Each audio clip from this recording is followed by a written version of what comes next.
আমরা পৃথিবীতে আসছি সবাই একটা ভাগ্য নিয়ে। তাকদীর মানতে হবে না? যার তাকদীরে যেটা আছে সেটা আল্লাহ পাক লিপিবদ্ধ করে রাখছেন, সেটাই হবে। তাকদীর দুই প্রকার, একটা দোয়াতে পরিবর্তন হয় আর একটা পরিবর্তন হয় না। তো দুনিয়াতে আসছেন তাকদীর নিয়ে, ভাগ্য নিয়ে। কি নিয়ে? দুনিয়াতে আসছেন ভাগ্য নিয়ে, পরকালে যাবেন কি নিয়ে? দুনিয়াতে তো আসছেন ভাগ্য নিয়ে, একটা দিয়ে আল্লাহ পাঠাইছে না।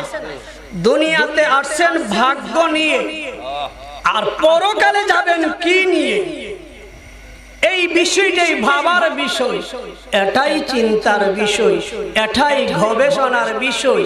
আর এই গবেষণার ফসলটা তখনই আসবে, তখনই আল্লাহ পাকের নিয়ামত আসবে, যখন হালাল রুজি হইবে। কি রুজি হইবে?